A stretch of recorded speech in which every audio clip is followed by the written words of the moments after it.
before? I'm like, no, not yet. So let's do it. Okay, let's go live. Okay, guys, 3, 2, 1, going live. Okay, let's walk over next to you. And Kitty, let me know when you see stuff. Where's the link here? On YouTube. I'm on the back end. Okay, it's right here. This is the link. Okay, cool. Copy. You see it. Jonathan, say something to the audience. oh, we live now? Yeah, we're live now. So, all right, I'll kick things off with what up, Winbush here. I'm here today doing a live demonstration of Unreal Engine live in VR. So we have several 360 cameras here. You can catch us on Facebook 360. We're on YouTube 360. So of course, if you have the Oculus or a Vive or whatever you have at your disposal, you can throw it on and you can come hang out with us. And yeah, I'm going to be showing you guys some stuff in Unreal Engine. I've worked with Hugh and Creator Up on several VR projects ranging from the Special Olympics to doing some intro title stuff that he shot while out in Maui and Hawaii. So it then, yeah, we first met in Beijing, right? Yeah, we met in China, in my home country. It's crazy. Yeah, it's like I live an hour away from Hugh, but I didn't meet him until we traveled halfway across the world. So yeah, we are both speakers on the VR conference. The VR is still around. Yeah, VR. Yeah. And, yeah, so that was a good time. And yeah, here we are 2 years later, about to dive into some Unreal Engine, into the next world unknown, which the stuff that I've done with Creator Up in the past, it's been all done through Cinema 4D using third-party renders like Redshift. And so, you know, whenever you're rendering in 360, especially like in 4K, 6K, 8K, those renders can get intense, especially when you're doing stuff in like stereo 360, because you're pretty much doubling your pixels. So a lot of times when I would like the Special Olympics stuff, I think I was rendering that for a few days to get that stuff knocked out, just because that was at what, 4K stereo? 6K stereo, 6K stereo. So yeah, stereo means you're basically rendering the same frame but twice, so you're doubling your render times there. So Hugh, can you check the audio? Audio is not good? It's too low. It's too low? Yeah. Okay. Let's up the audio, guys. we're doing the audio check. Yeah, let me go over there. It's Sorry. okay, we do that live a lot. I actually don't want to test to tell people how to watch it. Yeah, sorry, we're still getting things a little bit set up here. I got here a tad bit late. There was a little bit of traffic. Good. So, rolling up from Orange County up to Venice, the Venice area. Okay, how's the sound, Kitty? Just wait 1 second. Okay. So we have audio. So while we're test checking, so let's do like the general thing. That how to watch this video. So if you are not following my YouTube channel, this video is gonna be weird for you because it's 360 VR video. It's supposed to watch it on your Oculus Quest 1, Quest 2, Oculus Go, Vive Focus, Pico, Neo, whatever headset you have, you can watch it on YouTube VR. And anywhere you can install YouTube VR, you can watch that. But the thing is, we are supposed to go live on the CoolCam AK Enterprise, but the CoolCam AK Enterprise have a license called CoolCam Live, which is I did not pay, so it expired, so I can't use that. So we can't do a picture-in-picture, the screen, whatever Jonathan working on his computer on the Unreal to the casting, the picture-in-picture. So I come up with a last-minute solution. So we're gonna cast everything on the display right here. If you turn to your left, you see the screen right in front of you is literally a mirror screen of whatever Jonathan using on his Unreal Engine. So you will see whatever he's doing there. It's not going to be clear because 360 is in 4K. But don't worry, today is more about you asking the question, because we also have Kitty over there. If you turn it on your left in the VR screen, or you get a mobile phone pan to your left or to your right, left or right, I don't know actually, pan somewhere, and you see Kitty right there, listen to answering comments. So you guys, please ask all your questions about Cinema 4D, Unreal, and 360 VR filmmaking. Today is not about camera, today is about like cool stuff, about Unreal stuff. So all those questions, ask right now, I will answer live. And we will record the entire session. If you turn behind you, we have a GH5S right here with the black 96K right here. Yeah, the audio is gone. So we will record his screen and OBS his screen. So we'll have edited 2D video, so you can dive in there, rewind or watch everything Jonathan did on his laptop. So that's how you watch this video. So without further ado, let's Jonathan, we introduce yourself short, like tell people like what is your background, what have you done already besides creative stuff, because you did Iron Man, you did My Little Pony, you like the Hollywood stuff. So name drop it to the audience. So should I start all over? Is this a reintroduction? No, just tell people like what you do, like what kind of work you do. So yeah, I mean, I primarily work in motion graphics. I've been doing it professionally since around 2006.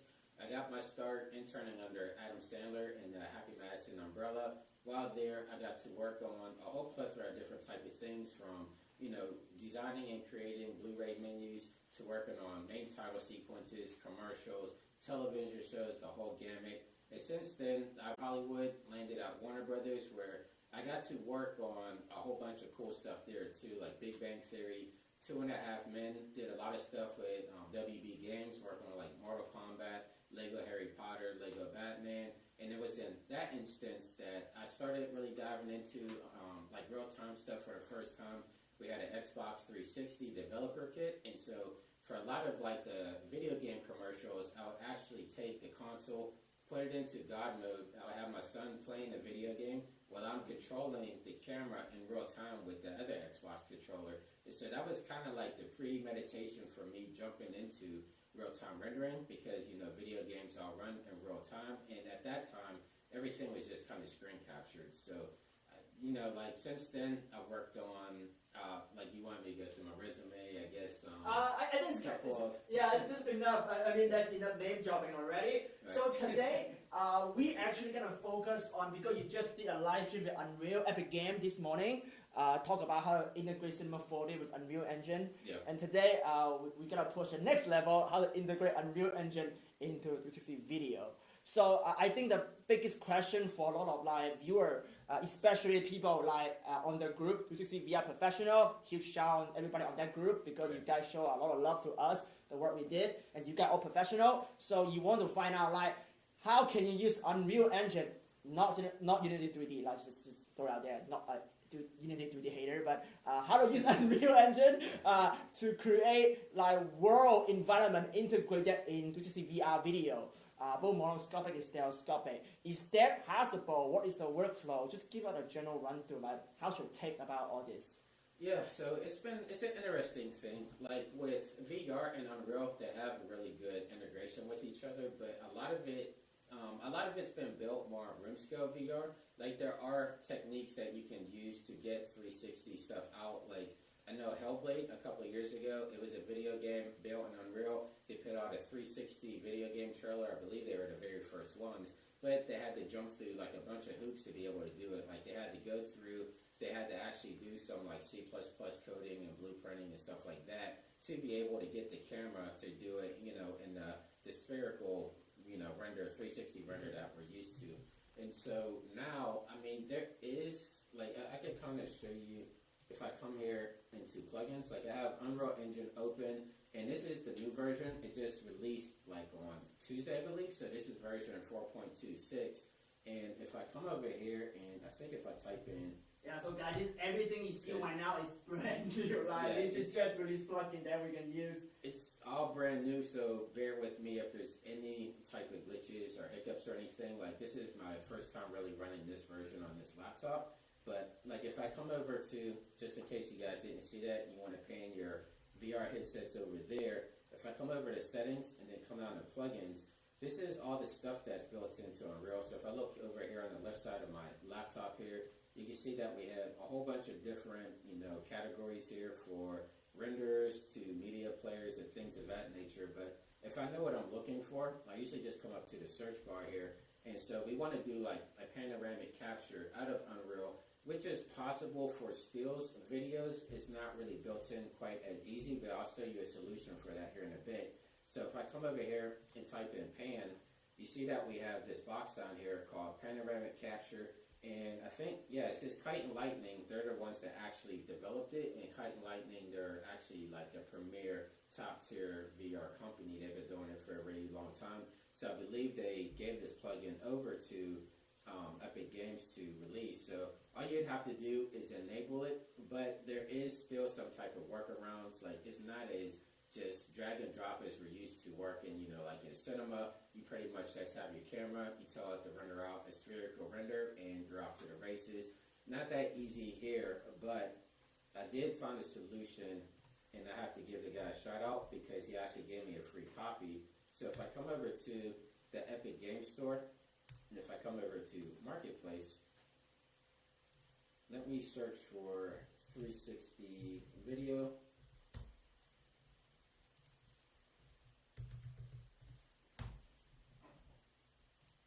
And I think it's called, I want to say it's this one, 360 video player. Nope, that's not it. Actually, let me open up my folder because he gave me a copy of this plugin earlier. It's about 160 bucks, but it's, I mean, if you're into like 360 filmmaking, it's very worth it. So it's called Camera 360. Oh God, we dropped so much money on plugin. It's just not joking. Like, I have voice effects. Like we have Mocha. We have like physical VR. We have like I have boutique now. I mean, like you know, anything can just save our nightmare. Software, we pay for it. We love the developer. I know it's a small community. Most people working on this doesn't make any money. It's a passion project. If you have extra cash, you should pay the money. Don't torrent their software, please, guys. Like, respect the developer in the industry because we work our butt off to create software solutions for you to make immersive content so the world can see it. I think a lot of people, including us, like we deserve like you know some donation. Like Kitty here work for free. Like if you guys want to donate, hit the sticker thing to buy her coffee. Please like do that. We all do this for free because we love the industry. We love the developer. We're working on that. Both Epic Game, Oculus, Pico, whatnot, right? Facebook, Right. YouTube VR. So, but let you go back to like the plugin. Yeah, so the developer's name is Eliza FR, and if you can't see that on your screen there, is ELIZZARF, or sorry, RF, and then, or if you just go to the marketplace and you type in Camera 360, this will pop up here, and like I said, it's around 169 bucks, but if you're doing this professionally, it's well worth the cost. If I go through some of the screenshots here, this is the type of quality that you can pull out of it, and I'll give you a demonstration. You can even do stereo VR as well, and it's real quick and easy. Here's an example of mono. Maybe stereo side by side. I hope Facebook is watching You this. can do, dome 180. I mean, the developer really went all out on this plugin. So this is all stuff inside of Unreal. Like, I mean, Unreal at the end of the day is a game engine, and a lot of the developers, if something's not working, they just go through and then make their own plugin for it. And so a lot of times you'll have solutions like this. So I know a lot of people hit me up on like Twitter as recently as like last week asking about 360 VR stuff. I mean, this is what you want to do basically. You want to, you want to support the developers because anything that you want that's not already built in, a developer is working hard on getting it out there for you.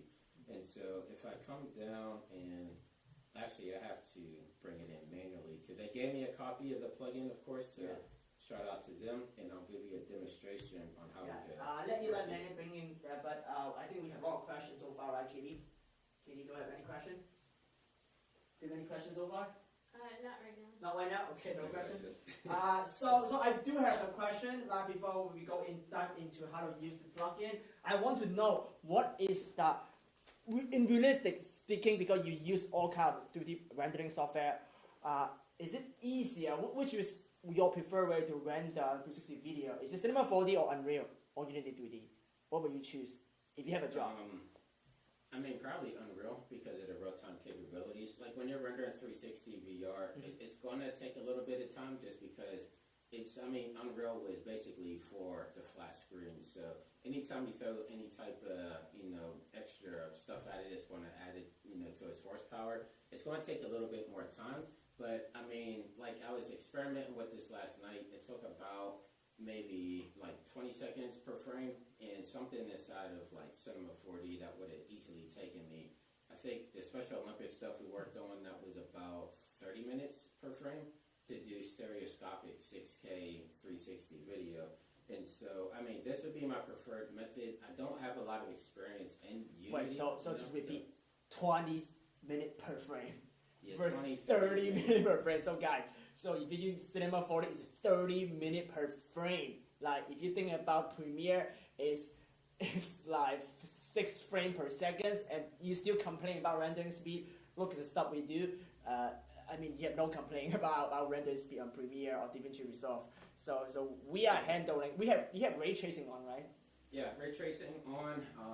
And again, there's solutions out there. If you are doing like cinema, you can always send it off to like a render farm or something like that, and they're fairly cheap these days. But I like to keep everything localized, especially for a lot of the clients that I have to sign NDAs. I'm not allowed to let stuff off my machine because, you know, it's sensitive. You know, if you're working on a TV show or a movie, you know, type property, you can't always send it off to a render farm because you can get in trouble if it leaks. So I like keeping everything localized to my system at home. And so for rendering purposes, I've been really diving into the Unreal stuff here. And I guess I could start off by just creating like a simple scene. Like you were asking me about Brushify earlier. I could show you some Brushify stuff, how we could just quickly jump in here and create a scene. If you guys follow me on Twitch, I do like Winbush Wednesdays. And there was actually a scene that I created live on the fly with Brushify. We brought in flying dragons, and I pretty much just streamed for like 30 minutes, and we had a really cool scene. So let me see if I could beat that record here and create something just here in a couple of minutes for you guys. And so I'm going to start off by creating the landscape. And before I do that, I actually need to make sure I import Brushify into my scene here. So I'm going to go back to the Epic Games Launcher. And if I scroll down here, oh, and this is a really cool thing too. If you have an Epic Games account, which is absolutely free, they do give away a lot of free stuff. And so every month, I believe it's the second of the month, they'll pick like 5 items from the marketplace and they give it to all the creators absolutely free. So as long as you put it inside of your cart and you check out with it, it's absolutely yours for, you know, however long you have your account. So like I'm still using plugins that I got free from 2018. So that kind of shows you the gratitude that, you know, Epic's been given to its creators. And not only that, if I come over to the Epic Place or the Marketplace real quick, you can see they give you a whole bunch of other free stuff that's permanently free. So I know I'm on your Wi-Fi. I don't know if... Oh, yeah, you're on my Wi-Fi? I think so, but... it We looks have like... a question. What laptop are you using? Let me see if I can get this scrolled up real quick. Yeah. So I can talk about laptop stuff. So he's using a Asus laptop, which is Quadra 5000 RTX, NVIDIA Quadra 5000 RTX. It's a beast computer. Obviously, he had 2 screens over there. So this is the Pro Art series. If you go to my YouTube channel, youtube.com/Jonathan Winbush, I actually did an overview on this laptop. And what's cool about it, I don't know if you can see it, but the mouse pad is actually a second screen. It's like you can have the, you know, your monitor here doing all your work, and then say like you're working in Photoshop, or if you're working like let's say Substance Painter, and you wanted to have all your materials down here inside of the mouse pad area, you can actually drag this down, use it as a second screen, and have all your materials down here, and then drag it up to the top screen. So it's kind of like a dual monitor, kind of, or I guess like a 1.5 screen type thing. But this is called the Asus Pro Art Studio Book. It's it's pretty dope. I got it at the beginning of the year. It has a Quadro RTX card in here, the mobile version, but it's a beast of a laptop in here. What's the CPU? You know that? It's an Intel Xeon, but I couldn't tell you the specs on it. Oh, Xeon. Okay, yeah, it's better than a Razer then. I can actually give you the specs on it. Let me see. If I come to screen capture so we can see it. If I come over to settings, okay, so it's an Intel Xeon. It's 2.8 gigahertz. Oh my gosh, yeah, and 64 gigs of RAM in here. So yeah, it's a beast of a laptop. Like I use it with Unreal. Of course, not this version just because it came out, but yeah, Unreal runs no problem on here. After Effects, Cinema, any gaming that I'm doing, I'm going to download Cyberpunk 2077 pretty soon and see if that can run on here. But yeah, it's a beast of a laptop. But back to the marketplace, I just wanted to show this to you guys because this is good for beginners getting into Unreal. So inside the marketplace, we have a tab here. This is free, and you have a whole bunch of different categories under here. Like Megascans is something that comes with your account. It comes from a company called Quixel. They travel the entire globe and they take like millions upon millions of photos. They pretty much, they work in photogrammetry. So say like this table right here, they'll take thousands of photos of this table, stitch it together and make an actual photogrammetry 3D real looking table out of all these photos. And so I think the last time I checked, they had like 13,000 3D assets that you could use free inside your project. And so if you go to Megascan, you can go through all that, use all that stuff free. If you come down here to permanently free collection, Epic, they make video games, and so a lot of their assets that they have in their games, like Paragon, and I don't think Rocket League's quite in here yet, but a lot of their older games, they give you access to like all these different assets. Like I use this stuff here, the Nature Pack. And so if you need like any type of grass or, full-blown trees and everything, you have all that stuff here inside your library. But didn't mean to get sidetracked. I just wanted to show you guys that just because I think that's one of the coolest things about Epic is how you have all these free assets for you to start off with, so you're not really starting from scratch. But I'm going to use this plugin by Joe Garth. It's called Brushify. So I'm going to add that to my scene here so that I can create a landscape really quickly. Yeah. So I'm going to use his environment shader here. You should give him a shout out too. He have a YouTube channel, and I just like look at his painting and he create a scene. It's really like how would say that meditation wise. Yeah. The way he talk, the music is like really inspiring as an artist. He's a totally different artist. So yeah, definitely check him out. I will put the link down below. His YouTube channel is pretty amazing, and I literally watched so much of this video last night. Just like wow. Yeah, so if I click on here, I can actually bring it up full screen while it's installing his pack here. But yeah, the plugin's called Brushify. And basically, the way that it works is he has I guess he started off working in game development, and then he went on to freelance, and now he's making this plugin called Brushify. And what it is so it primarily works with landscapes. So say like I bring in maybe like a mountain landscape, I bring in the terrain data. You normally have to go through and make your own materials. You have to texture it, and you know how you can't just put like one material over top of the entire landscape. It's not going to look good. So he developed this plugin that basically will be based off of the height data. So say that you wanted to make like the Alps or something, have maybe like a rocky base at the bottom of the mountain, but have snow caps up top. You can easily bring in Brushify, and it automatically knows the height of your terrain data, and it will just kind of calculate and put your materials in there as is.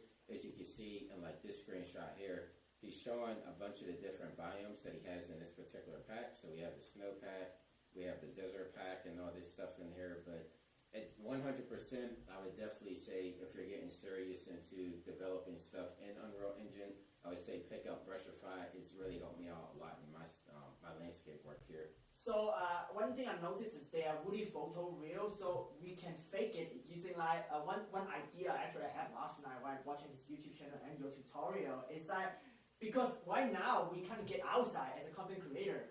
We literally in Hollywood we shot everything on green screen, like Mandalorian from Disney shot entire thing in virtual production, and we shot all stuff in green screen. So we can be creative to maybe get Brushify and create a photo real environment, because I'm pretty sure he do photogrammetry and capture all this stuff.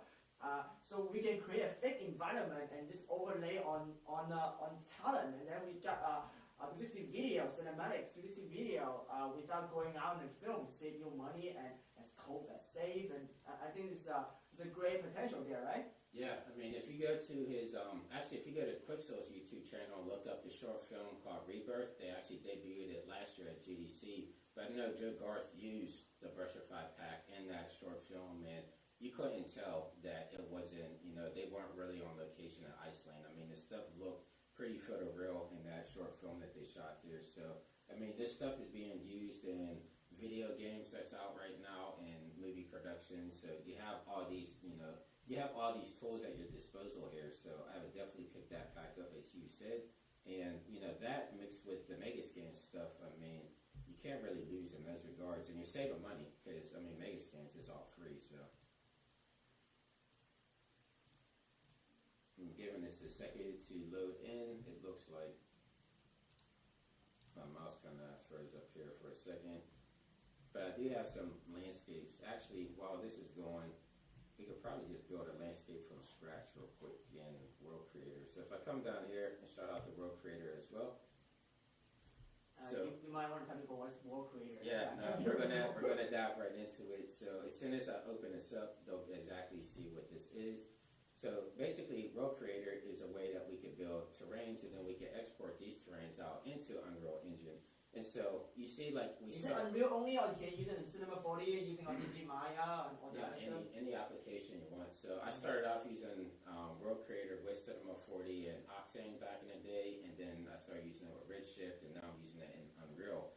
And so I could do something real quick here. So let's say we wanted to make like some sand dunes or something. I know we worked on the Special Olympics that was out there in Abu Dhabi, so I could recreate how I made those sand dune areas out there. So it's basically just working with filters and stuff of that nature. So you can see as I'm clicking on these different filters, it's all going in real time. We're creating canyons or making rocky mountains.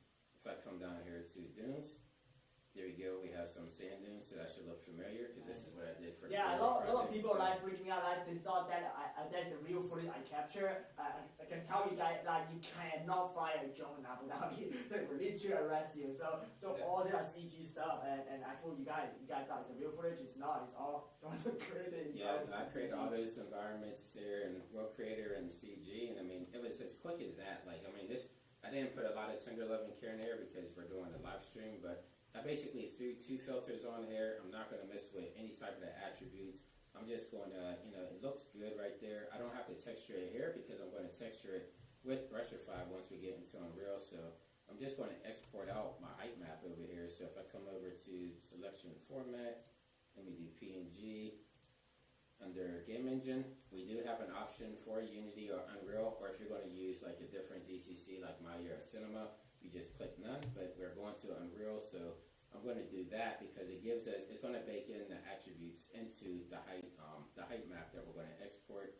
So I think I'm just going to work with these settings here. I'm going to click export. I'm just going to save it to my desktop here. So I'm going to click save.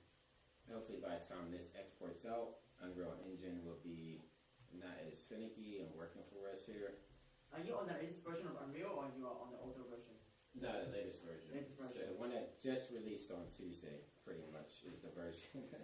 Yeah, we like to play fire. Like, at least in the editing world, we never use the latest version of Premiere and After Effects. Most people does not. We does. We just use the latest because like. Yeah. Well, I can show you guys here, but the latest version of Unreal had some really, really cool stuff in it that I wanted to play around with. Like we could do photogrammetry clouds. We can for people that do compositing, we can actually render out crypto mats and stuff now. And then one of the biggest things is before we can only render out image sequences, we can now render out Apple ProRes and Avid DNX HR. Oh, really? Apple ProRes? Oh my God, guys. Those codecs to this latest release, so that's why I've been messing. Usually I hold off for a little bit, but yeah like you said, but no, this one had way too many features that were too good to ignore there. So yeah, Apple ProRes is huge for us for sure. I'm going to exit this one out. Then I'm going to come over and I'm going to import that map that we just made from World Creator. So I'm going to import this one. You can see we have a Tron looking wireframe in here, and that's just because we have to come over here to our landscaping attributes. Just make sure everything's the way that we want it to be. So actually didn't import it the way I wanted it here. So for size, my section size, instead of 127 quads, I want to go to 255 quads just because I want as much detail in my terrain as possible. Then everything else looks good here. So I'm going to click Brushify. I'm just going to drag this in here, and then I'm going to import. And hopefully it looks like it's still compiling shaders, but it should make my landscape fairly quickly here. And then I don't think, like I used Unity a couple of years ago. I don't think we had any type of like terrain tools like this in Unity. So this stuff was really welcome once I started getting into Unreal Engine here. So I'm actually saying I need to bake my lighting, which I'm going to make my lighting real time. So I'm just going to click on my light source, come over to movable, and there we go. So that should be good there.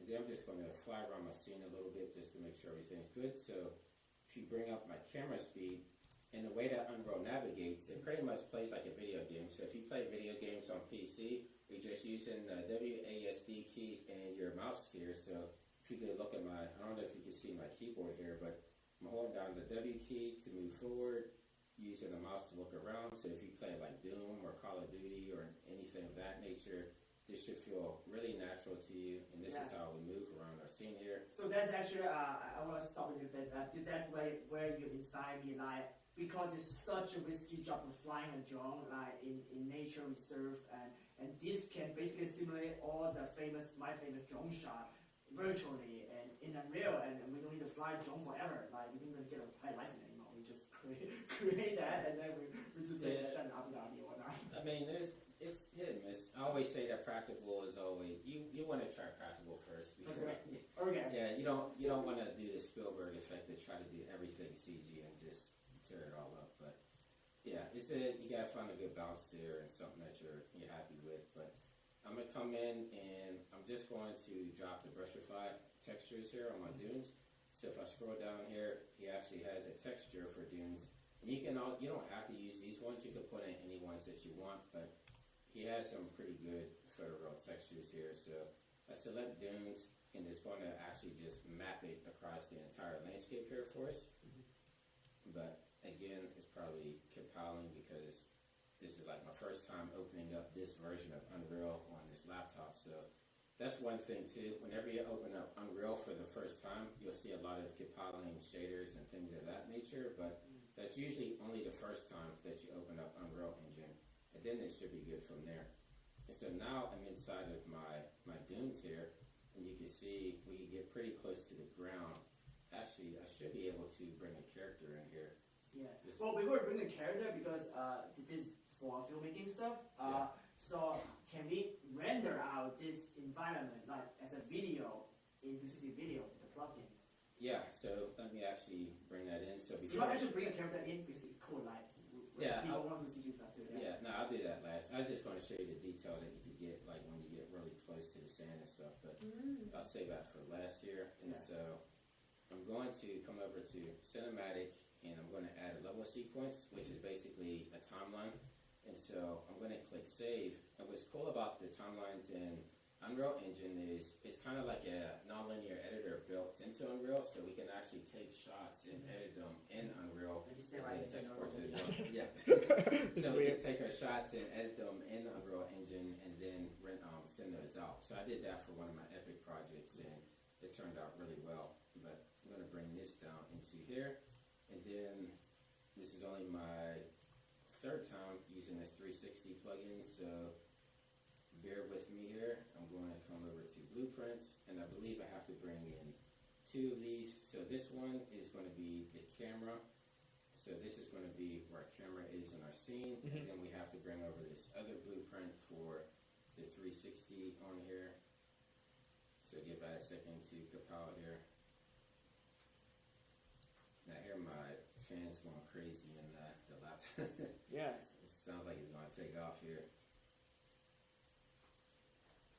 Yeah, give this a second to compile in.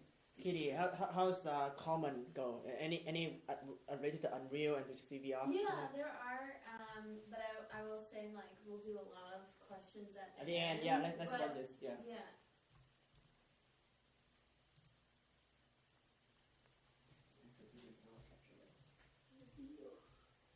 Okay, let me get to my scene here.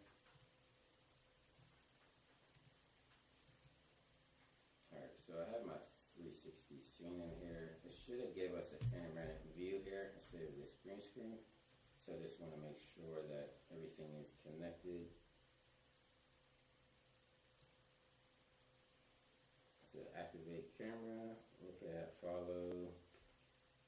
Alright, everything should be good here. So maybe I just render out a frame just to see if it's working here.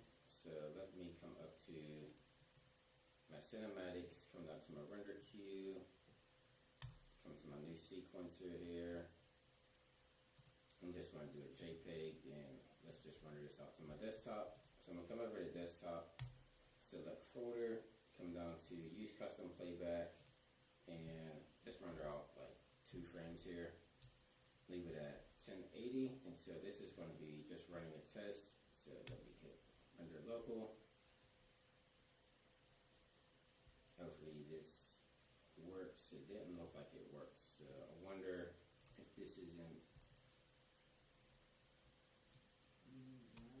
Yeah, believe me, it does work. I was using it at home, but this is one of those things about going live. Let me see. It's a 360 camera. 360 camera point, maybe. Yeah, if there's any questions while I'm trying to figure this out, let me know. But Yeah, well, you figure it out. I can answer some question if I can answer it. If you think any question I can answer?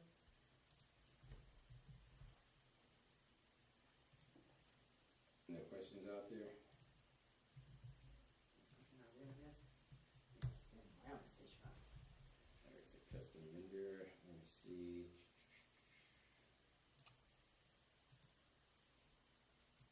I wonder if the developer is out there watching, because I know he said he was going to be watching. So if he could throw in his 2 cents, because it's his plugin, but yeah. They're saying that the volume's still kind of low for people. Okay. The volume is Yeah, if low. you want to Can I check. listen to it? Yeah, I mean, I think it sounds okay, but they're not listening in headphones.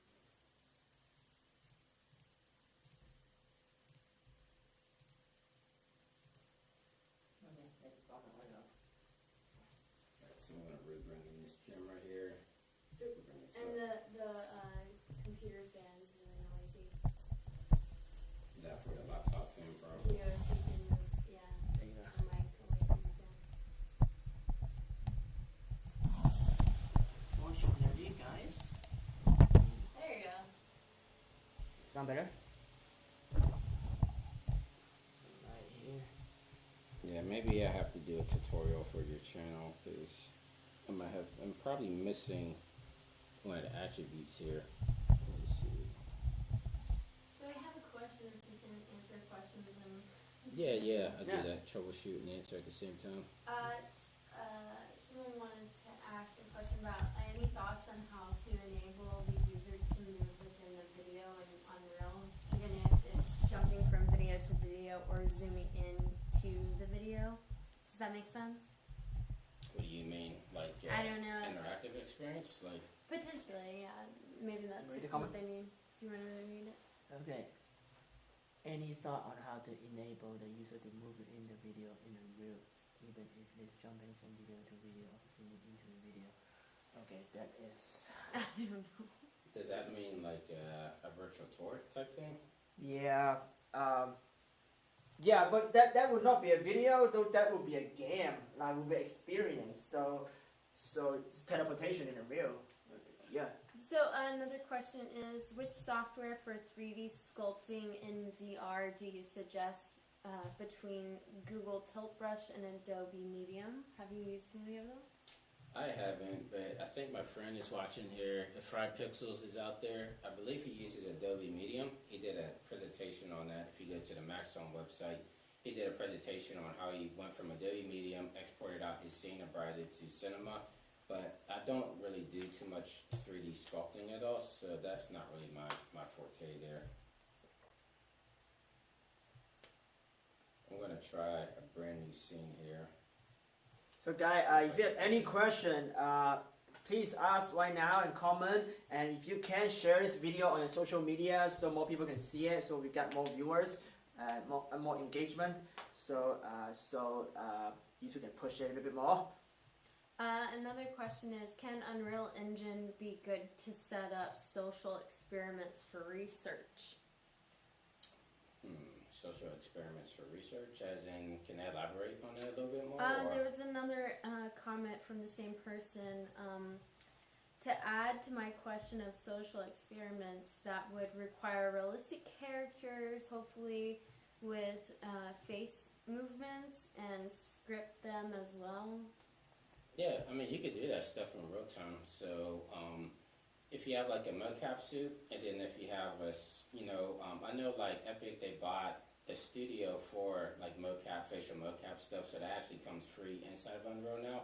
So if you have like the iPhone that has the depth camera in there, you can actually do it in real time and do the facial capture to your character. You just have to rig it. And then if you have like a mocap suit, like the Rococo suit, if you have a full rig on, then you can actually move around in that space. Like I've seen experiments when people will actually walk around in like a VR space. So they have the VR helmet on, plus the mocap suit, and they're walking around through the experience with other people in other places. So yeah, 100% that's possible, but you know, that would be something that, it's not going to be easy. That's something that you're going to have to, you know, go in and develop.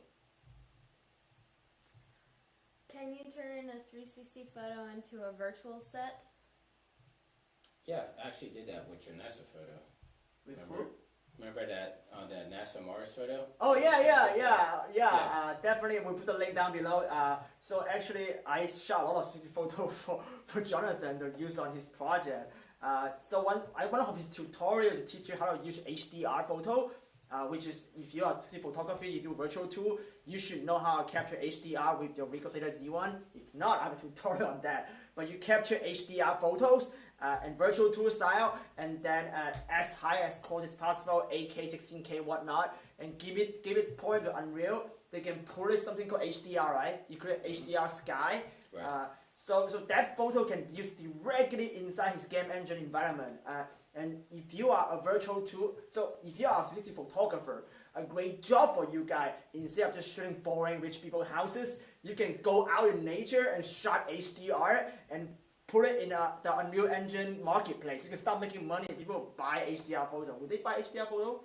Or do you just get it for free? No, you get people. I see people selling them on the marketplace. So like on ArtStation or Gumroad, places of that nature, you could definitely. Gumroad, yeah. Yeah, if you have some good photos, I mean, people are buying them. So. Yeah, so if you're a virtual tour creator, a photographer that watch my tutorial and make HDR photo and DNG raw stuff, yeah, this is another big venue you can make money instead of just shooting people's houses.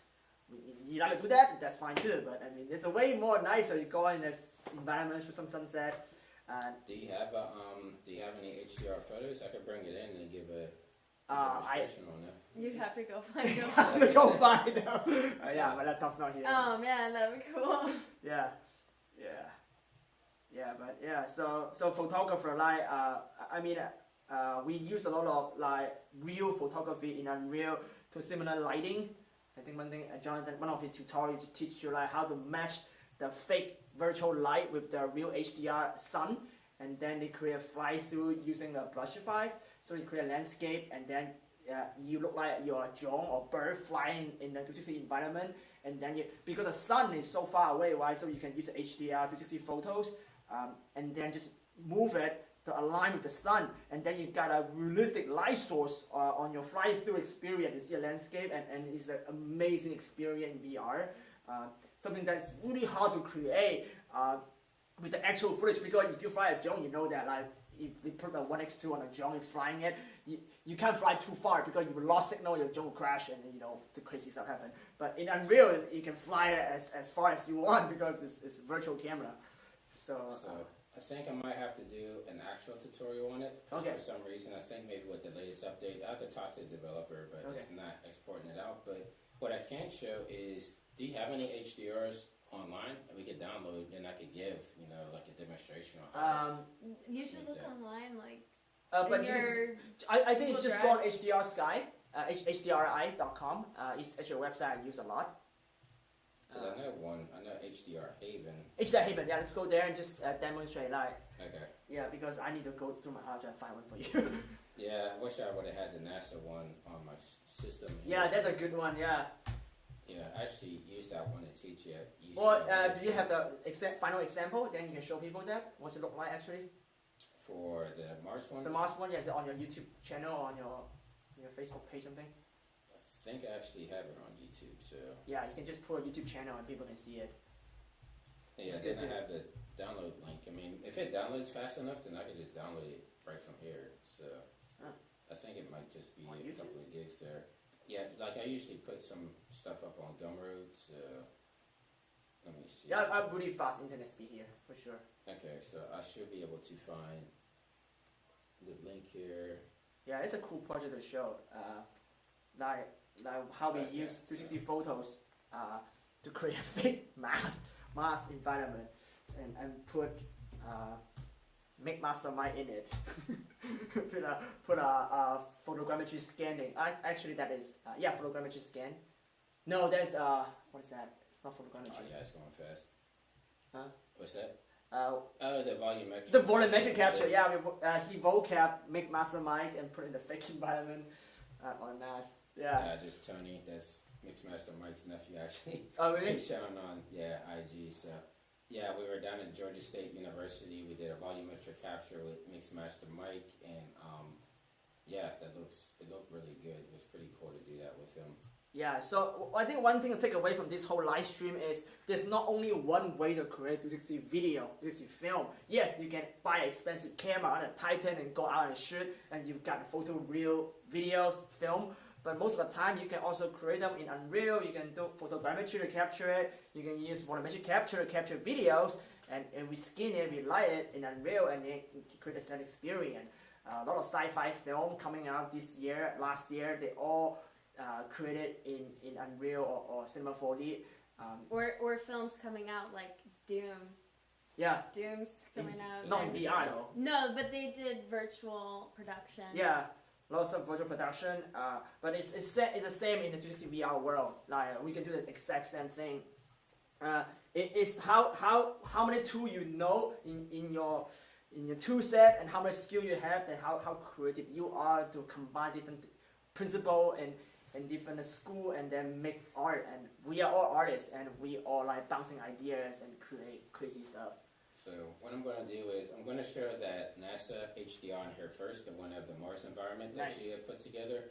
And so just to kind of show everybody what the 360 wrap looks like when it's just spread out, the equitangular there, and then we'll bring it into Unreal. I mean, that's probably the easiest thing to do is bring your HDRs and stuff that you made and bring that into Unreal, be able to navigate about that environment.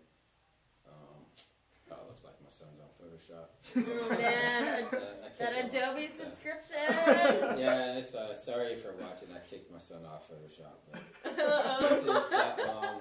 this is the Mars environment. So this is actually taken from the Mars rover that's sitting on Mars right now. I think it was last summer. They actually they gave out free, right? They give a free single photo. You stitched it yourself. Yeah. So Hugh actually went through and stitched out the seams and put a new environment here in the sky. And then what I could do from here is I could actually take this photo, take it from the Mars rover, and bring that into Unreal so that we can actually start running around in that environment.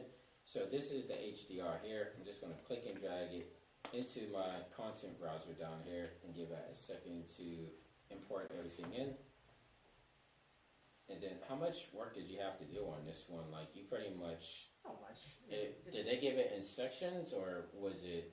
I kind of forgot what I did. It's been a while. Honestly, I forgot what I did. Because I remember looking at it on the NASA website, and I mean, it was I think it's getting eco-rectangulars. It already is in 260, but it's missing the rover, it's missing the sky, missing a lot of stuff. Well, you painted out the rover, right? Because it still had the rover. I painted out rover. Yeah, rover is gone. The sky is fake.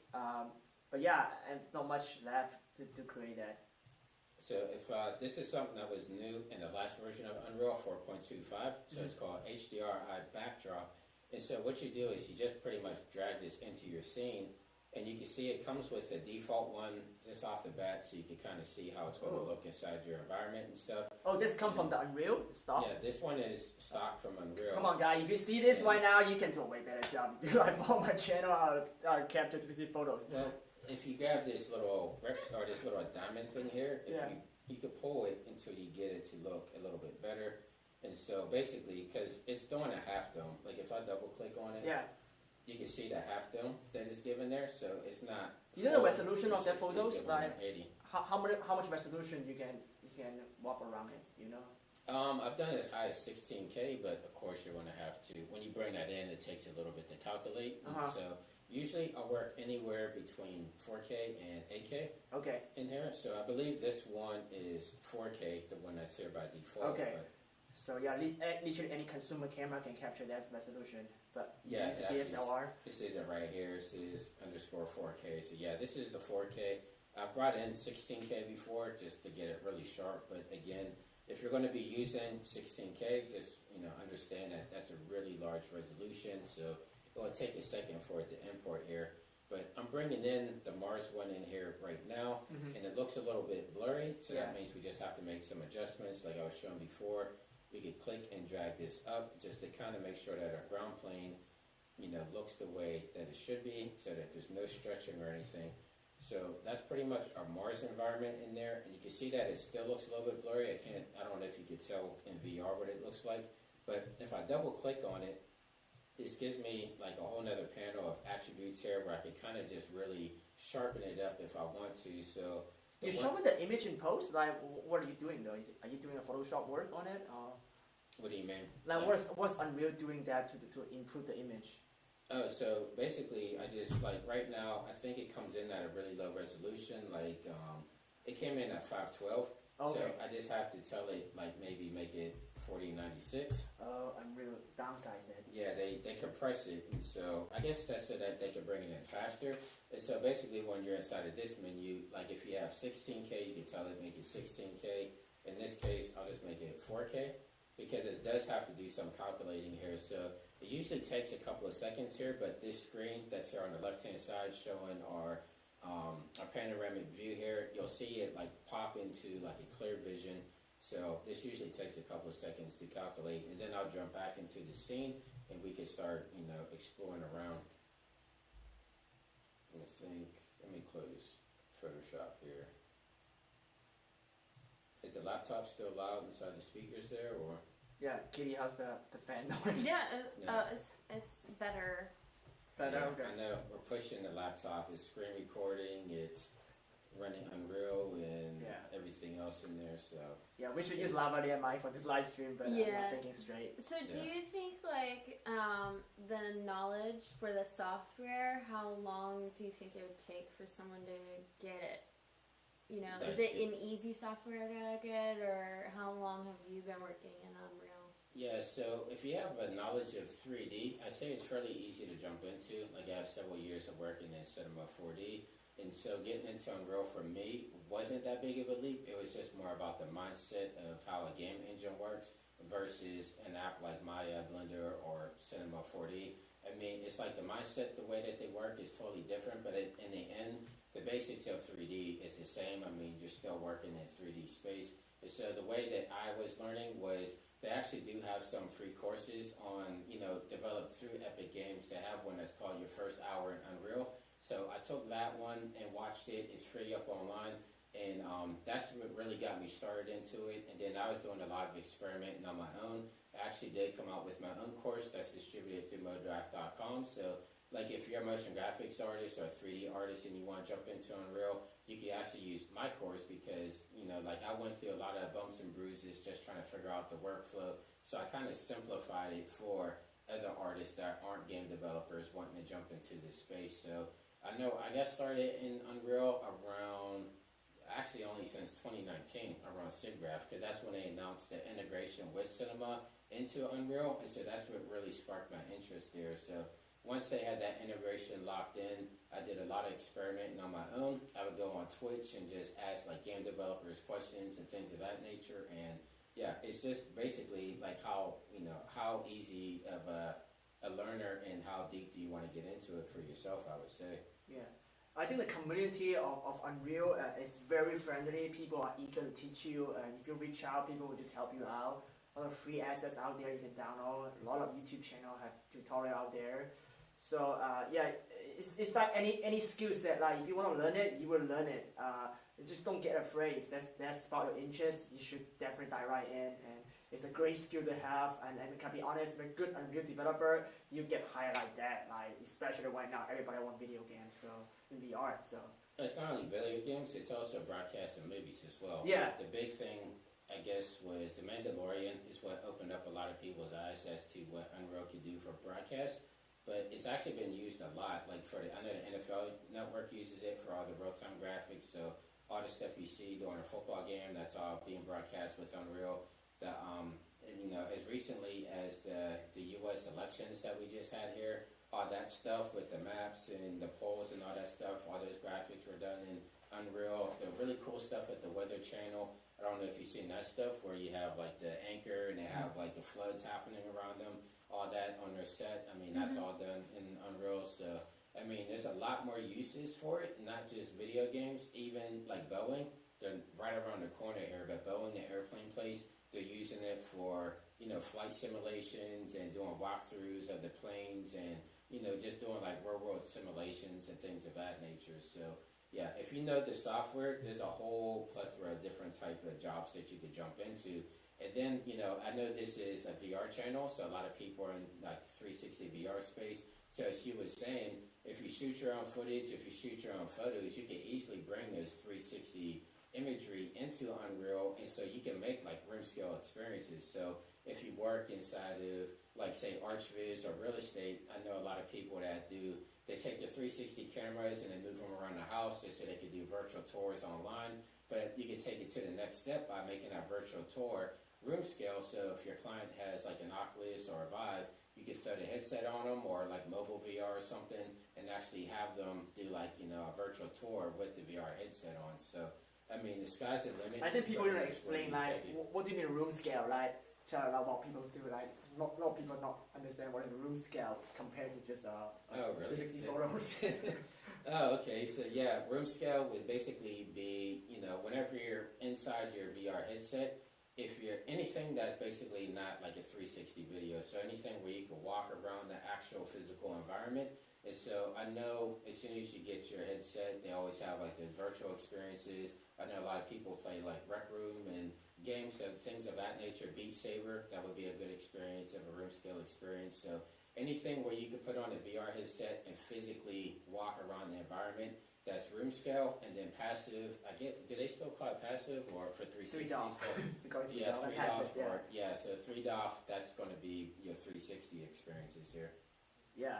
So guy like people getting so popular about a virtual tour, but all they do is literally we would consider kindergarten stuff, just capture photos and put on the website. There's so much you can do in virtual tour. So don't limit your mindset. Say virtual tour is a camera and take a picture. Virtual tour, it's not. It's not even close to what we can do. The room scale, sick stuff like you walk around environment. You can literally have ad popping out in your photos and all virtually created live. Actually, that point is a good topic because virtual production is right now one of our job to make money because of the whole COVID scenario. So do you have any experience in virtual production and do you have any advice to people like want to get into virtual production as filmmakers? Yeah, so I have very little virtual production experience because like I'm still kind of a newbie in Unreal myself, but since I added Unreal to, I guess like my weapon asset drawer, I was able to do a virtual I can't name the artist. It was a music video for a very popular female singer, but they were going to shoot her Mandalorian style. So they actually reached out to me through Instagram. They said, we're looking to shoot this artist on a virtual set with the LED screens behind her. Can you make like this forest environment? So they were actually going to have like set dressers make like a forest floor that she could walk around. But the screens behind her, they didn't want to do green screen like traditional. They wanted to take it to that next step to have like an actual LED wall behind her so that the light that's reflecting off her back and the, you know, the rim light going around her, that's all coming in real. So, you know, you're not doing that stuff in post anymore. You're actually shooting everything in camera. And as you're moving the camera, it's parallaxing the screen behind her. So everything just, you know, worked cohesively. So since I was able to learn Unreal and I did have, you know, some experience in there, I was able to take that job. And so that's what I tell a lot of artists too, like, don't just limit yourself to doing one thing. If you add more skill sets to your repertoire, then, you know, you have these type of, you know, I guess you would say opportunities that come your way. You can always take them. You don't have to say, oh, no, I don't do it, but I know somebody that does. It's like, why not take it for yourself? Okay, let's stop the question a little bit. Let's back on the HDR photo and the integration. Yeah, so I'm just going to click save here. I saw it pop up that it's ready to go. And if you can look at your screen, you can already see the detail in the HDR photo in here. Everything just popped up resolution-wise.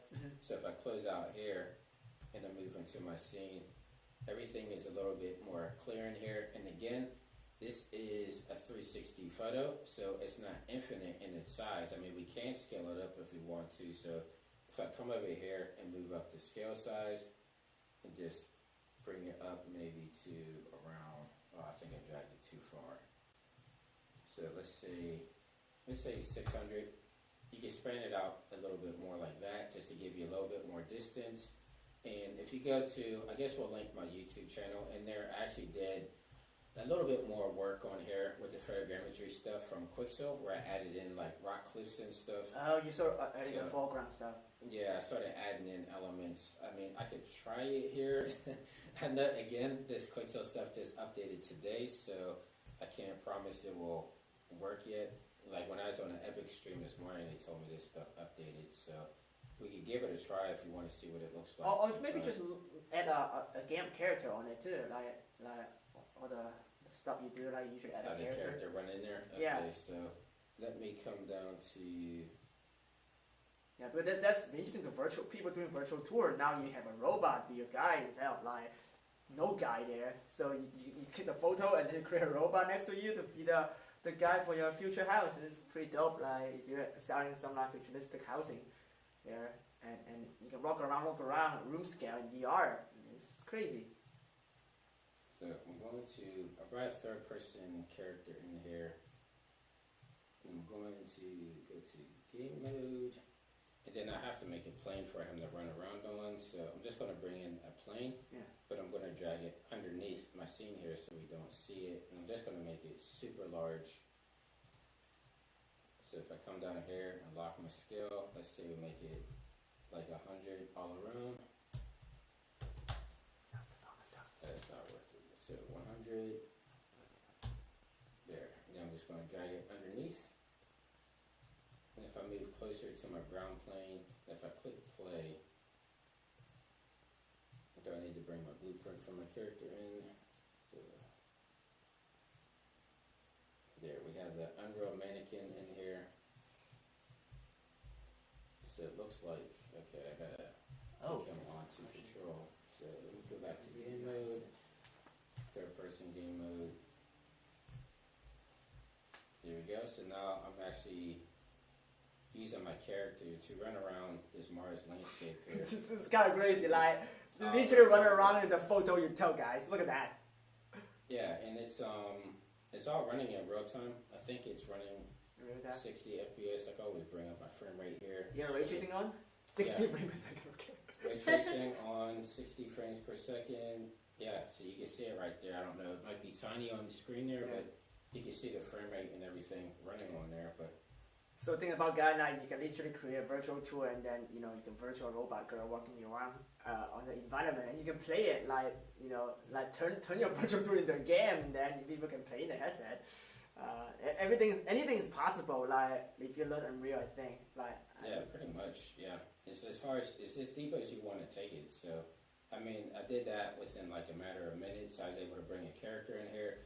And if you want to change out this character, you can always, have like your own character. I do have a tutorial on like if you take this, and if you have an Adobe account, you could go to Mixamo, rig it up with you take your 3D character, it will auto rig it inside of Adobe Mixamo. Explain rig it mean. Explain people what rig it mean. Like if you don't know, what we're talking about. So no, it's a skeletal system inside of your mesh. So if you have like, okay, so let me play here.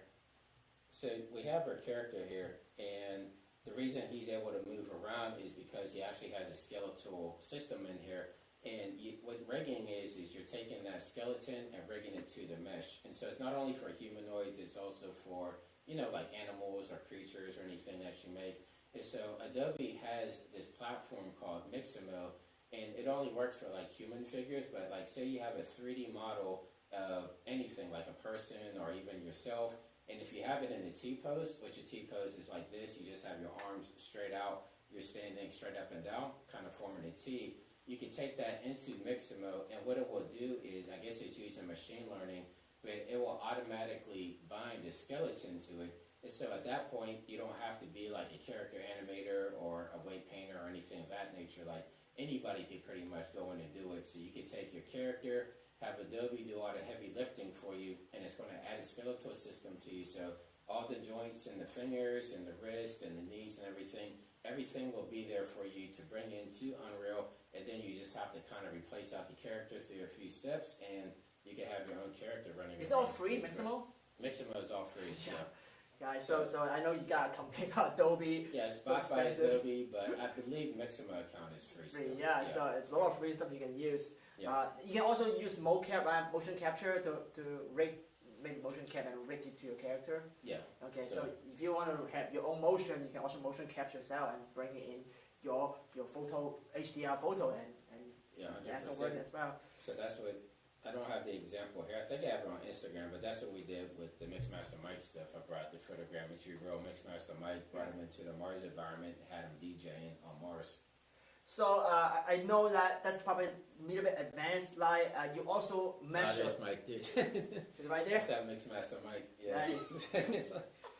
Keep coming through, but yeah. So I mean, we're going to work on some cool stuff too. I mean, probably love to have you on, but yeah, me and Mike, we're experimenting with this Unreal stuff to try to make a next level music video. Nice. Again, so. Yeah, that's dope. So I think, is that what we can demo right now? So I don't think we can render the basic video because the thing's not working. Yeah, I'll have to go through and talk to the developer, but I can always come back, or I could do another, a hard tutorial. Yeah, it's okay. I think it'll be a little bit easier to follow. Yeah, let's do a tutorial. We can work remotely and collab. And I think the live stream is an hour long already. People are dropping. One thing I have a question about is from VR Transcendent Experience wants to know, can you work in Unreal with the VR headset? Yeah, you could do. Yeah. You can? Yep, 100%. Cool. Yeah. Have you tried that yet? I have, and so there's a game called Firewatch, I believe, and they were in VR and they were laying the assets around, so you can see what the room would be like if you built it a room scale. Because sometimes when you're working on a laptop, it's kind of hard to tell. Like, we can bring in mannequins and stuff just to try to tell size, but it's always better if you physically put it down. You can see like, oh, this desk is this height for me and it's not too big. So yeah, I know a lot of game developers and a lot of movie studios are actually working fully in VR in Unreal. That's cool.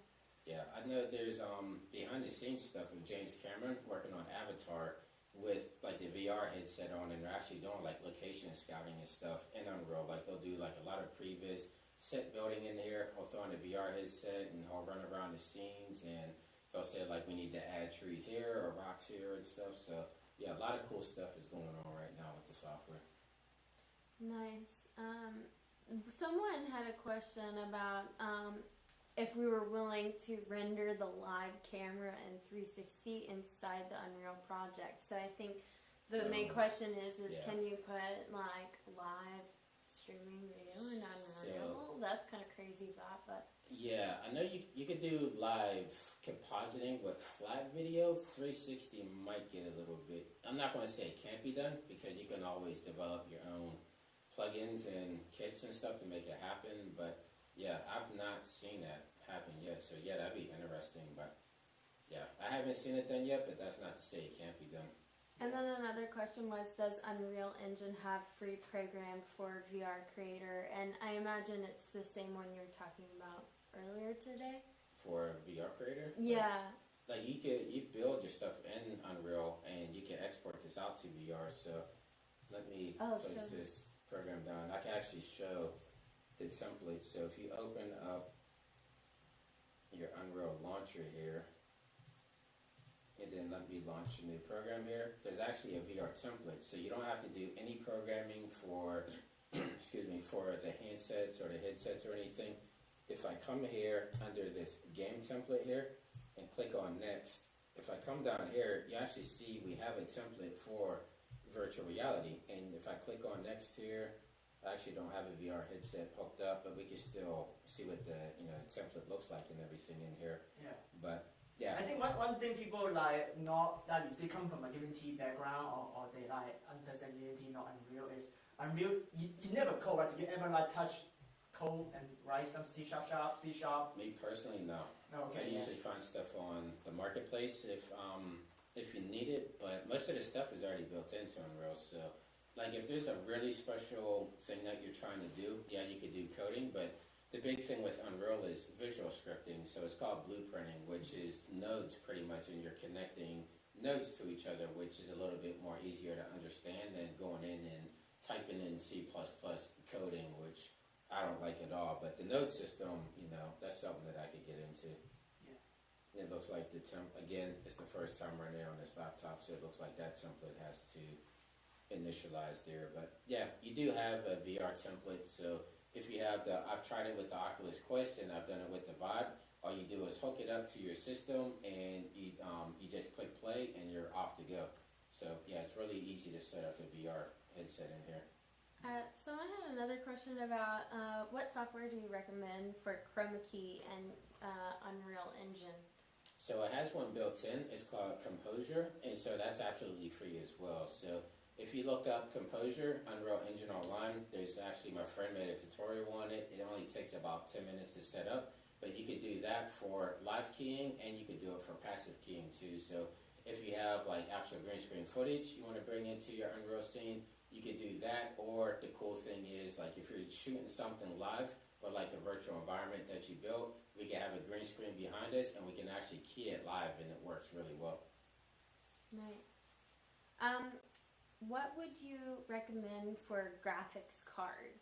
NVIDIA or AMD? Or does it matter? It's a great question because AMD just launched something crazy.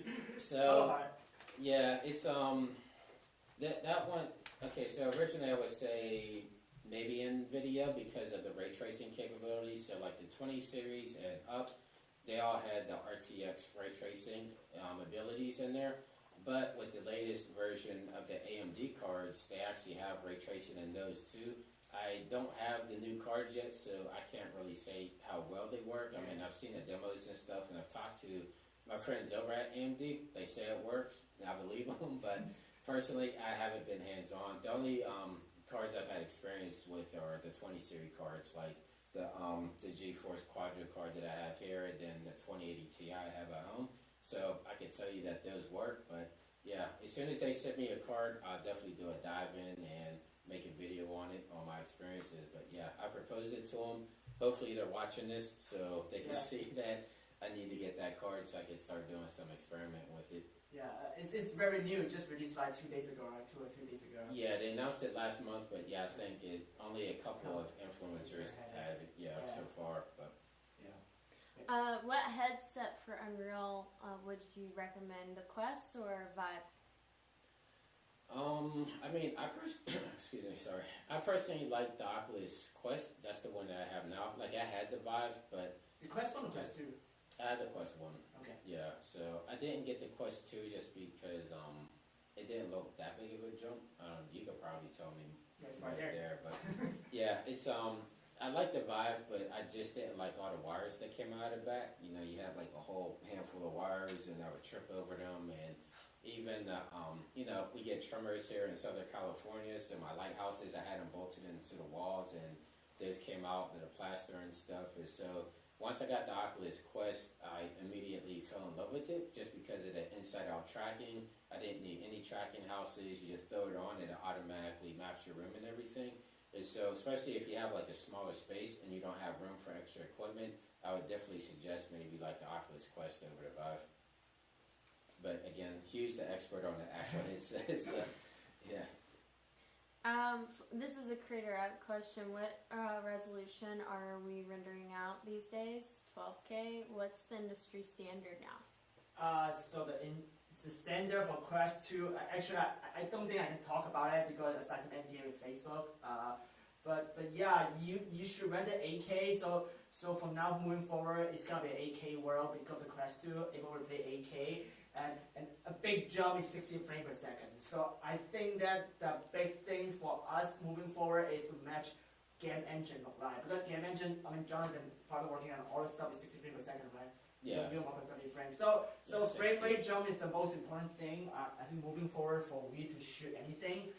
Unfortunately, no camera can keep 60 frames per second. We need to do it in post. So you're not shooting 60? No, we're shooting 30 and upscale into 60. Oh, wow. It's all post.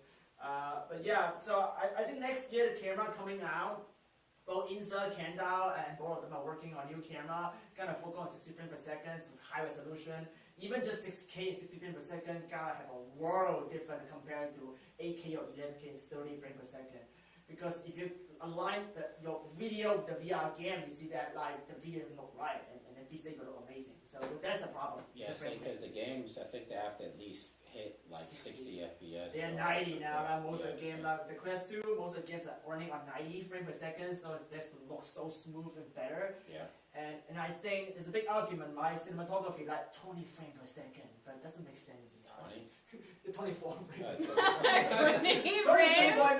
Okay. Yeah. 20 frames. I mean, even 24, I've heard the whole cinematic argument. I mean, even in the broadcast space, we get that. But like over the summer, I did work for Discovery Channel, and they upped it to 60 for broadcast work, 60 4K, and that's something that I've never really done before. I actually did that project in Unreal, but yeah, 60 FPS at 4K look a lot better than 2997. So anything that I do personally, I usually do 60 right off the bat. Even like on my YouTube channel, like all my tutorials and stuff, I shoot at 60. Just it looks a lot smoother. I think I'd rather have that smoothness than the cinematic quality. I guess you would say. I'm working on 60 frames. That is a long process for me. Yeah. Tutorial. What's it 24 frames? But yes, if you can invest the next year for a camera, or even like working on like anything cinema and Unreal, you should just set the bar high, just work from 60 frames per second moving forward.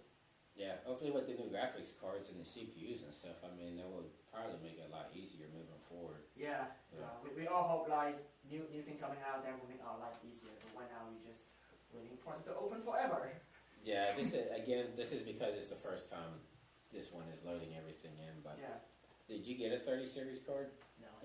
I'm saving up to get it. Yeah, I don't know the video. So, no. Yeah, I just need to buy it. I think I'm gonna buy it next year when 3090 come out. I mean, it's already come out, just all sold out. So I say like you're not gonna wait for the TI series to see what TI cards they come out with. I'm probably wait for it. Yeah, wait for TI series. I know they released the 3060 Ti, so I guess the other ones are probably coming. Yeah. I actually gotta wait for a Titan series on the professional card. Just go big or go home. It's like a quadro. Another question is, what would be the ideal setup for a virtual production set? The main camera recording everything with the live Unreal stream on the background's LED. Has anyone tried the 360 LED setup yet? Do you know, Hugh? I am not allowed to say. Again, that question that you guys asked, a lot of them I signed NDA. We are working on it. Let's put it that way. No, it's not. It's a lot of things that we actually think it make it look like 360, but it's not. And it's a lot of argument. Like the people think that you don't actually need 360 video to shoot 360 video. It's really weird, right? You only need to capture a green screen 2D video. You put it in Unreal. It's all perspective. Like if the talent's not too like close to the camera, if you shot in the red camera, you key out a lot easier because higher bit rate. With whatever Unreal live keying is, you can't tell the headset is shot in the VR camera or not. But argue for that is that what about VR 180? And then Facebook said that we don't even support VR 180 in venues. These Oculus venues, mostly people watch VR there.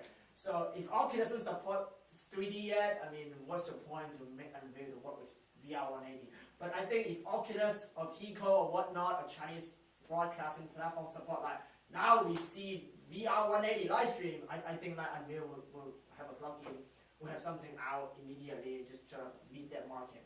I mean, everybody playing catch up, honestly. Like headset playing catch up, and the software playing catch up, and camera playing catch up. So we'll see. You just have to let Epic know if that's something that you're interested in. You just have to let them know because they do take in feedback. Like I know I was.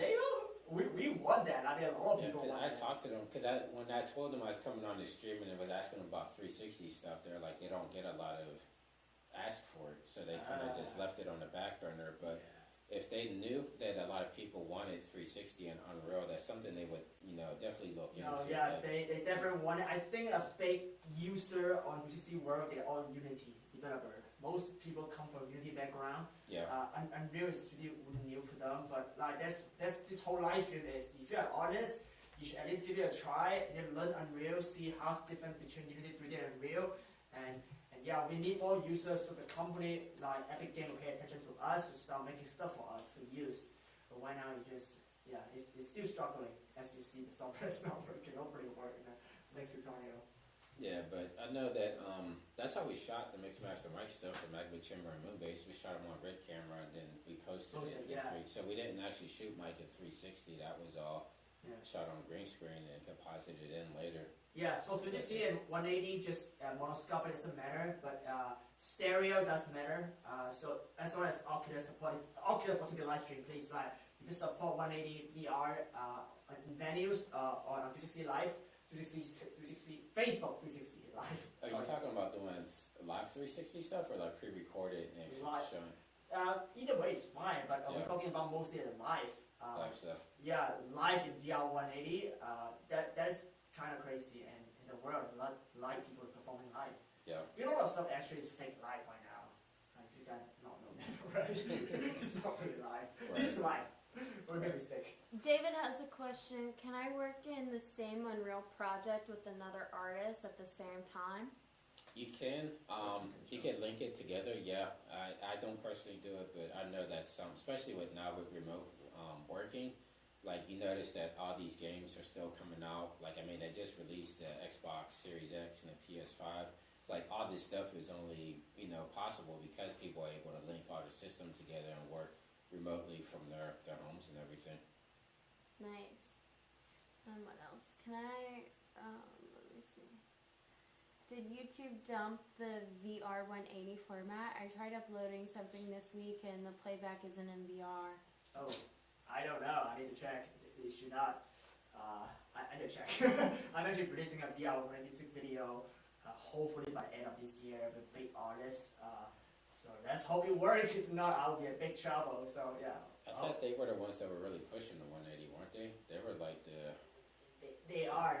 Yeah. But both Facebook and YouTube both pushing it. I got released in both platforms and not nicer. I mean, honest. Like if you have the Quest 2 in video world, it's worth every penny to invest in the Quest 2. The resolution is so much higher, and it look amazing. Even just like game development on inside Unreal, render it out into 360, and it will look a lot better in the Quest 2 than the Quest 1.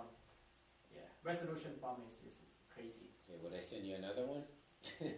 I bought that one. I never said it. No, Oculus never sent me anything. I'm not picking up on their radar. Come on, man. Yeah, I know why.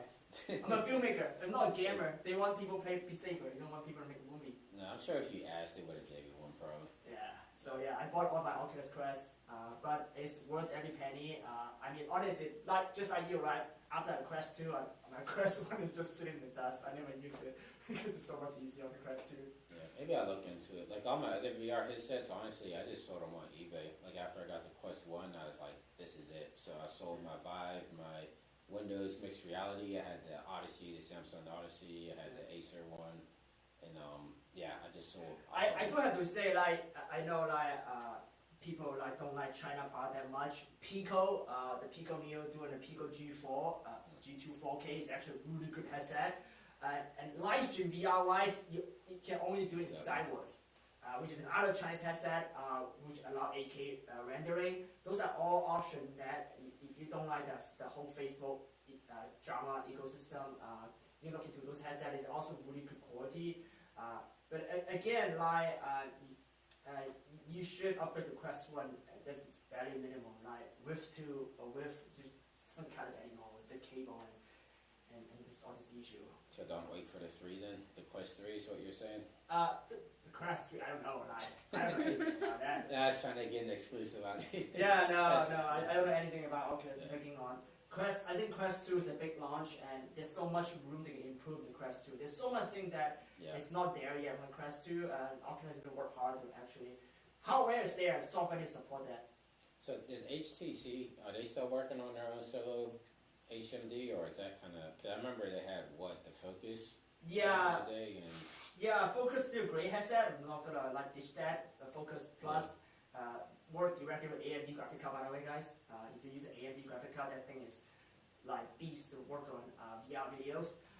But I think, I don't know what HTC is doing, but there's a third party headset coming out with head tracking for the name SpaceXR, Taiwanese company launching a headset, which is also very dope. With the Snapdragon, not Snapdragon, it's Snapdragon, the new XR headset, the new Snapdragon XR headset, which is a Quest 2 have it. Enable you to, so what the Snapdragon XR is, allow you to like work on anything remotely without cable. So you can work on your Unreal, you can work on your Tube Brush, you can work on whatever you do art-wise without a cable. Allow artists to play the entire space as long as the space allow it. With like magnetic tracking, not inside tracking, they can also use the magnetic tracking. So it doesn't need the sun or work as sun anymore or blur your screen. You can use the magnetic to track your hand movement. You can do Tube Brush art without outside under the sun. You can do that as well. So I think the future is pretty promising. There's a new headset just released, very expensive. I was think 30 or 40,000 US dollars headsets. Allow like photo real resolution. What the name of it? It's all over the news, so you can find it. That is very interesting. Just nobody can afford it, but U.S. Army is buying those headsets for like pilot training and stuff like this. So yeah, the future's there. Just they're really expensive. It's an expensive future, but hopefully get cheaper. Any other question about Unreal? Kitty? No, I think that's about it. I think we covered it all. Yeah, so, well guys, thank you for watching. Again, Jonathan, you will tell people that your YouTube channel, how people can find your work. Yeah, if you go to youtube.com/Jonathan Winbush, I do tutorials weekly. I do them a couple of times a week, but if I'm too busy, I at least get them up once a week. And then I also been doing more Twitch streaming, so I do streaming on Wednesday nights on Twitch for Winbush Wednesday, where I'm just in Unreal, I'm just creating stuff on the fly, interacting with the community. And then on Saturday nights as well, I do game night. I host game night with my friend EJ. It's just all the artists that want to come in and play some games. So we play Mario Kart, we play Smash Brothers, we do Jackbox, Among Us, whatever is out there. It's pretty cool because we leave the room open to the community. So anybody that's watching us on Twitch, they have the room code. They could jump in and play the game with us. And we also stream it through Zoom. So if we put up the Zoom link, if you guys want to come in and do, like video chat with us while we're playing the games, it's all open. It's 100% for the community. So there's a bunch of artists, we all hang out on Saturday nights, play till like 2 or 3 in the morning, just having a good time hanging out. So been doing that on Saturday nights on Twitch.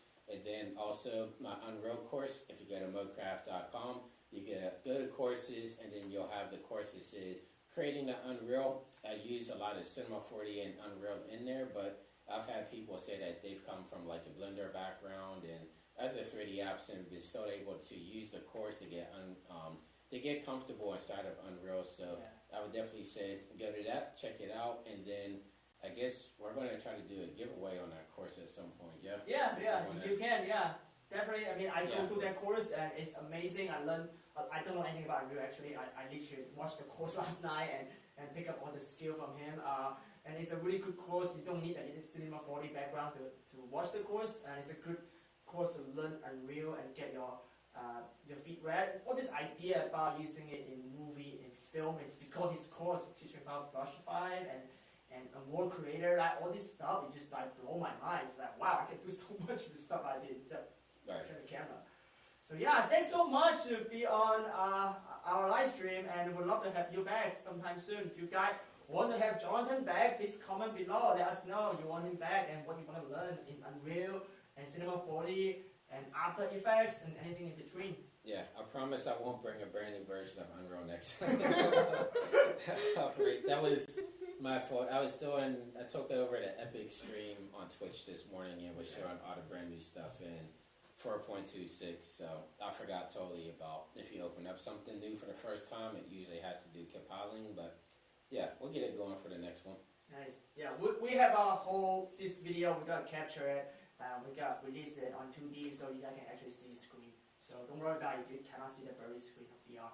Well, I want to say we got a couple of donations, so thank you guys for donating. We appreciate it. I'll pay for dinner tonight. Thank you. Thank you guys. Okay, Kitty, you can end the stream. Alright, bye guys. Thank you guys. Bye. See you guys. See you, Mike. See you, Feeding Wolves.